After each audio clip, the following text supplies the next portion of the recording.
आज 20 सालों बाद रमेश अपनी दुल्हन नैना के साथ अपने गांव के अपने पुराने घर आता है। सभी लोग बहुत खुश थे। रूपा भी अपनी बहू का स्वागत करने में लगी थी। पर ये क्या, रूपा जैसे ही अपनी बहू की आरती उतारने जाती है, अचानक से तेज हवाएं चलने लगती है।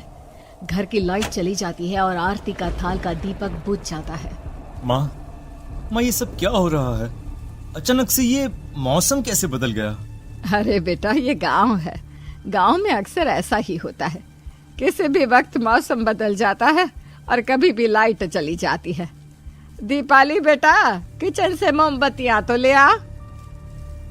रूपा के कहने पर दीपाली किचन में मोमबत्ती लेने जाती है।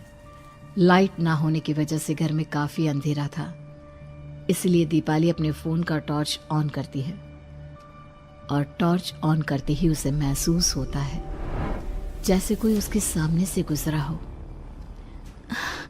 मुझे ऐसा क्यों महसूस हुआ कि मैंने अभी यहाँ किसी को देखा? क्या सच में यहाँ कोई था या ये सिर्फ मेरा वहम था? अरे दीपाली बेटा, मिले कि नहीं मोमबत्ती? हाँ माँ, बस अभी लाती हूँ। दीपाली सारी बातों को भूलकर मोमबत्ती जलाती है और जैसे ही मोमबत्ती लेकर वापस बाहर जाने के लिए पीछे मुड़ती है तो उसके सामने एक 10 साल की छोटी बच्ची खड़ी होती है। उस बच्ची की एक झलक देखते ही दीपाली डर जाती है और जोर जोर से चिल्लाने लगती है। तभी अचानक से लाइट आ जाती है। दीपाली की आवाज सुनकर शंकर और छोटा भाई पवन उसके पास पहुंचते हैं। क्या हुआ दीपावली बेटा? पापा, मैंने किसी को देखा। दीदी यहाँ पर कोई नहीं है। अंधेरे में वहम हुआ होगा आपको। अब चलो, दरवाजे पर भैया भाभी कब से खड़े हैं। दीपाली भी इसे अपना एक वहम समझकर सबके साथ बाहर चली जाती है, जहां वो लोग अपनी भाभी का स्वागत करते हैं। नैना अपने पैरों से कलश को गिराकर थाल में पैर रखती है और घर के अंदर जाती है। सब घर के अंदर चले जाते हैं। भाभी, मैं आपकी ननद नहीं, आपकी छोटी बहन और फ्रेंड की तरह हूँ। इसलिए कभी भी आपको ये लगे कि भैया आपको सता रहे हैं तो आप उनकी शिकायत मुझसे कर देना। भाभी भैया की शिकायत करे या ना करे, पर मुझसे और माँ से तेरी शिकायत जरूर करेगी। सभी आपस में बैठकर हंसी मजाक कर रहे थे। नैना भी घूंघट किए अपने बिस्तर पर बैठी थी। वो सब आपस में बात कर ही रहे होते हैं कि तभी उन्हें एक अजीब डरावनी आवाज सुनाई देती है और कमरे की खिड़की अपने आप ही खुल जाती है। मुझे इसीलिए गांव पसंद नहीं। गांव में ऐसी ही डरावनी आवाजें आती हैं। मैंने तो सुना है गांव में बहुत सारे भूत भी होते हैं और इस मौसम को पता नहीं क्या हो रहा है। मुझे तो बहुत डर लग रहा है। मैं तो अपने कमरे में जा रही हूँ सोने। बाय भाभी, हम कल बात करेंगे। अब सब अपने कमरे में सोने चले जाते हैं। नैना अपने कमरे में बिल्कुल अकेली थी। कुछ देर बाद रमेश अपने कमरे में आता है और देखता है कि नैना खिड़की के पास खड़ी होकर बाहर की ओर एक टक नजरें लगाकर देख रही थी। क्या हुआ नैना, बाहर क्या देख रही हो? मैं बाहर का मौसम देख रही हूँ रमेश जी। इस मौसम को देखकर ऐसा लग रहा है जैसे आज कोई अपना बदला लेने के लिए आया है। तुम क्या बोल रही हो, मेरी कुछ समझ में नहीं आ रहा। और वैसे भी रात काफी हो चुकी है, अब हमें भी सो जाना चाहिए। चलो। इतना बोलकर रमेश सोने के लिए बिस्तर पर लेट जाता है, पर नैना अब भी खिड़की के पास ही खड़ी होती है। रमेश के सो जाने के बाद नैना अपनी सास के कमरे में जाती है और अपनी सास के पास बैठकर रोने लगती है, जिसे सुन सास की नींद खुल जाती है। बहू, अरे क्या हुआ बहू? तू इतनी रात को यहाँ मेरे कमरे में बैठकर रो क्यों रही है? मम्मी जी, आपने मुझे क्यों नहीं अपनाया? आपको पता है, आपकी वजह से मुझे और मेरे परिवार वालों को गांव वालों के कितने ताने सुनने पड़े। तू मेरी बहू नहीं है? कौन है तू? मम्मी जी, मैं आप ही की बहू हूँ। आपने मुझे अब भी नहीं पहचाना? इतना बोलते ही नैना की आंखें लाल हो जाती हैं। वो जोर जोर से हंसने लगती है। मौसम का रुख बदल जाता है। कमरे की खिड़कियां और दरवाजे अपने आप ही खुलने और बंद होने लगते हैं। देखते ही देखते नैना हवा में उड़ने लगती है और वो अपनी आंखों के इशारे से अपनी सास को भी हवा में लटका देती है। तेरी वजह से मुझे और मेरे घर वालों को ताने सुनने पड़े। तूने जो पाप किया है, तुझे उस पाप की सजा मिलेगी और अब तेरी इस गलती की सजा तेरा पूरा परिवार भुगतेगा। इस तरह से नैना बड़ी ही बेरहमी से अपनी सास को मार डालती है और आराम से अपने कमरे में जाकर सो जाती है। अगली सुबह जब घर वालों को कमरे में रूपा की लाश मिलती है तो उन लोगों के पैरों तले जमीन खिसक जाती है। कल तक माँ बिल्कुल ठीक थी, फिर अचानक ऐसा क्या हुआ रात को कि माँ हम सबको छोड़कर चली गई। सारी गलती मेरी है। बेटे की शादी की खुशी में मैं ही रात को घर वापस नहीं आया और चला गया अपने गांव के दोस्तों से मिलने। अगर रात को मैं अपनी रूपा के साथ होता तो शायद आज वो हमें छोड़कर न जाती। घर में शोक का माहौल पसर गया था, पर नैना को इस बात से कोई फर्क नहीं पड़ रहा था और ये बात कहीं ना कहीं पवन को भी समझ में आ रही थी। अब ऐसे ही कुछ दिन बीतते हैं और 1 महीने के अंदर ही अंदर शंकर की भी मौत हो जाती है।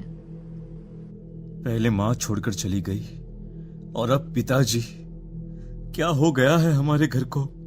पता नहीं किसकी नजर लग गई है। भैया ये घर सही नहीं है। हम जब से इस घर में आए हैं कुछ न कुछ बुरा ही हो रहा है। हमें यहाँ से वापस शहर चले जाना चाहिए। जहाँ रमेश, दीपाली और पवन का रो रो कर बुरा हाल था, वहीं नैना अपने कमरे में बैठी आराम से मेकअप कर रही थी। दीदी मुझे तुमसे कुछ बात करनी है।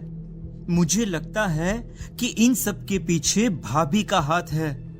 पवन तू ये सब क्या कह रहा है? तू होश में तो है ना? अगर भैया भाभी ने तेरी ये बकवास बात सुन ली तो उनके दिल पर क्या गुजरेगी? तू भाभी पर इतना बड़ा इल्जाम कैसे लगा सकता है? दीदी आप खुद ही देख लो ना, हम जब से इस घर में आए हैं सब कुछ बदल गया है। शादी से पहले नैना भाभी ऐसी बिल्कुल नहीं थी, पर अब वो किसी से बात नहीं करती, ज्यादातर अकेले अपने कमरे में ही रहती है और कभी उनसे बात करो भी तो न जाने कैसी अजीबोगरीब तरह की बातें करने लगती हैं। तू पागल हो गया है? आप समझती क्यों नहीं है दीदी? देखो ना, हमारे घर में मौत का सिलसिला शुरू हो गया है, पर भाभी को कोई फर्क नहीं पड़ रहा। वो अभी भी मेकअप कर रही हैं, आराम से खाना खा रही हैं। और दीदी आपको पता है, जिस रात माँ की मौत हुई थी ना, उस रात मैंने भाभी को माँ के कमरे में जाते हुए देखा था। पवन की बातें सुन अब दीपाली के मन में भी शक पैदा होने लगता है और वो इस बारे में रमेश से बात करती है। रात को सब साथ में बैठकर खाना खा रहे थे, तभी कौन हो तुम और तुम ये सब क्यों कर रही हो? क्यों सबकी जान ले रही हो? रमेश जी, ये आप क्या कह रहे हैं? मैं भला मम्मी जी पापा जी की जान क्यों लूंगी?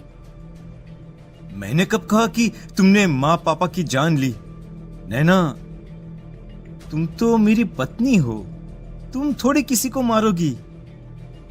नैना, तुम नैना ही हो ना? रमेश की ये बात सुनते ही नैना खाना छोड़कर गुस्से में सबको देखने लगती है। नैना की गुस्से भरी आंख को देखकर तीनों भाई बहन डर जाते हैं। तभी नैना जोर जोर से हंसने लगती है।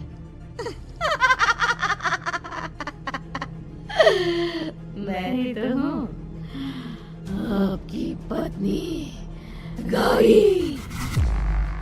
गौरी का नाम सुनते ही रमेश के होश उड़ जाते हैं। आखिर कौन है ये गौरी? क्या है इस घर और घर वालों का राज?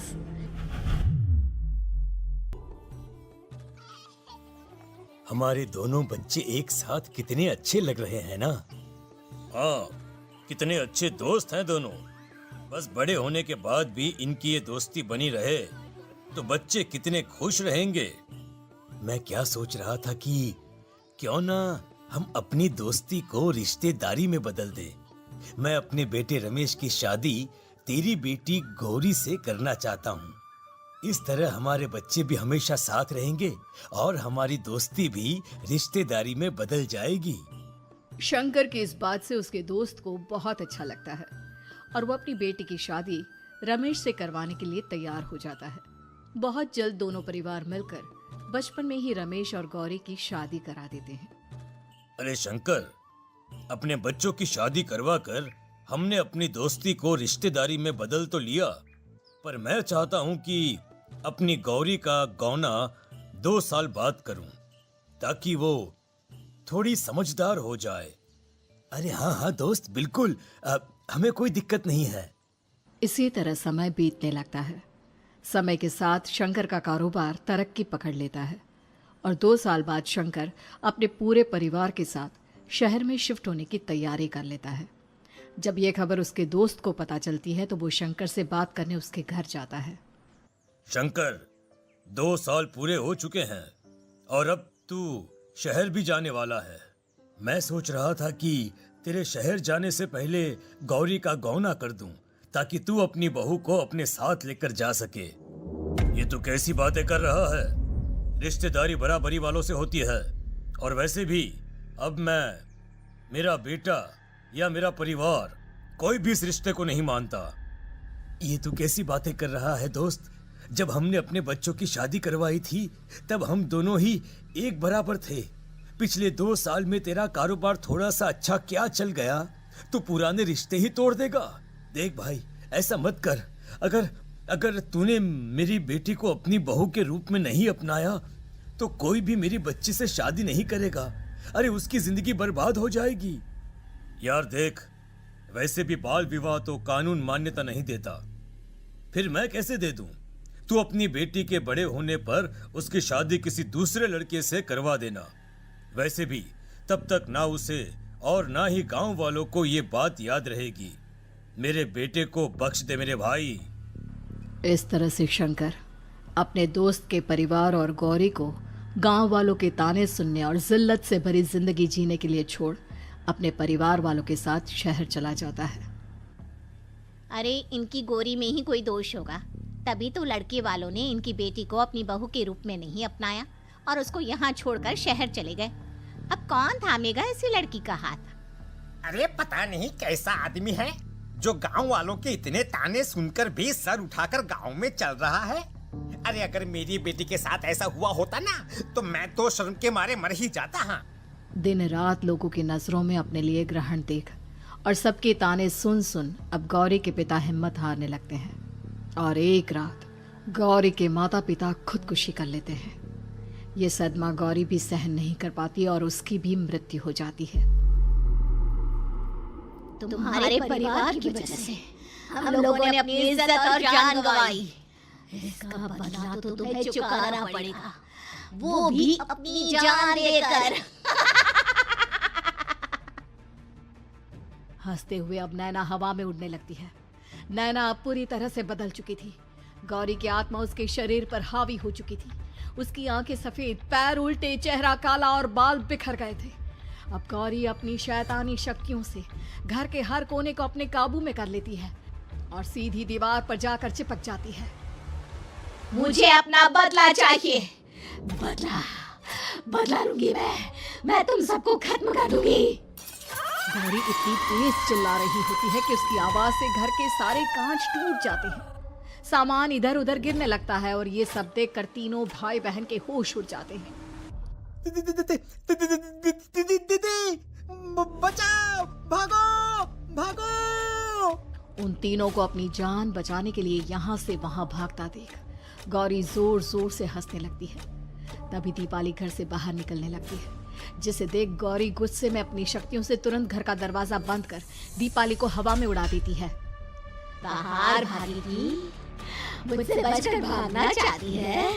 कोई नहीं बचेगा, आज तुम सब मरने वाले हो। अचानक घर में भूतिया आवाजें गूंजने लगती है, तेज हवाएं चलने लगती हैं। सोफा, टेबल, कुर्सी सब हवा में उड़ने लगता है। ये सब देखकर रमेश, दीपाली और पवन की रूह कांप जाती है। घर में ये सब होते हुए और अपनी बहन को हवा में उड़ते हुए देख रमेश और पवन को भी समझ में नहीं आ रहा था कि वो क्या करे, कैसे अपनी जान बचाए। इतने में गौरी अपनी आंखें दीपाली की तरफ करती है और अपनी शैतानी शक्तियों से उसका गला दबाने लगती है। भागने का बहुत शौक है ना, अब मैं तुझे इस दुनिया से ही भगा दूंगी। इतना बोलकर गौरी दीपाली को उठाकर फेंक देती है और दीपाली दीवार से टकराकर नीचे गिर जाती है। दीपाली के पूरे शरीर में चोट के निशान होते हैं और वो उठ भी नहीं पाती। दोनों भाई भागते हुए अपनी बहन के पास जाते हैं। ये तो बस शुरुआत है, मैं तुम तीनों को तड़पा कर मारूंगी। अरे अरे, पर हमने क्या किया है? हम तीनों भाई बहन तो निर्दोष हैं। गलती तो हमारे माता पिता ने की थी और उन्हें तुम पहले ही मार चुकी हो, फिर हमारे पीछे क्यों पड़ी हो? पवन के इतना बोलते ही गौरी एक हवा के झोंके की तरह उसके पास आती है और उसका गला पकड़कर उसे हवा में उठा देती है और रमेश को गुस्से भरी नजरों से देखती है। गलती मेरे परिवार की नहीं थी, पर सबको बोलना पड़ा। मैं किसी को नहीं छोड़ूंगी। गौरी पवन को हवा में उछाल देती है, जिस पर कमरे की छत से टकराकर जमीन पर आकर वो गिरता है। उसके सर और शरीर पर जगह जगह चोट लग जाती है और खून बहने लगता है, जिसे देख अब रमेश से चुप नहीं रहा जाता। गौरी, तुम्हारा गुनहगार मैं हूँ। तुम्हारी शादी मुझसे हुई थी। अगर तुम्हें बदला चाहिए तो मुझसे लो। मेरे भाई बहन को छोड़ दो। तुम मुझे मार दो। मरना तो सबको पड़ेगा। अरे पर इसमें उन दोनों की कोई गलती नहीं है। प्लीज, मैं मानता हूँ कि तुम और तुम्हारे परिवार के साथ जो कुछ भी हुआ वो गलत था, पर गौरी, मैं प्लीज मेरे भाई बहन को छोड़ दो। उन्हें तो इस बात के बारे में कुछ भी पता नहीं है। उनका इस सबसे कोई लेना देना नहीं है। तुम और तुम्हारा परिवार यही चाहता था ना कि मैं तुम्हें अपना लूं। उस समय मैं बच्चा था। मेरे पास इतनी समझ नहीं थी, पर आज मैं तुम्हें तुम्हारे इसी रूप में अपनाता हूं। मेरे साथ जो करना है कर लो, बस मेरे भाई बहन की जान बख्श दो उनकी जान। रमेश की ये बात सुनकर गौरी का गुस्सा थोड़ा शांत होता है। ठीक है, मैं तुम्हारे भाई बहन को नहीं मारूंगी, पर तुम्हें मरना होगा और तुम्हारी आत्मा को मेरे साथ शादी करनी होगी। मुझे मंजूर है। अब रमेश गौरी के साथ छत पर जाता है और छत से नीचे को जाता है।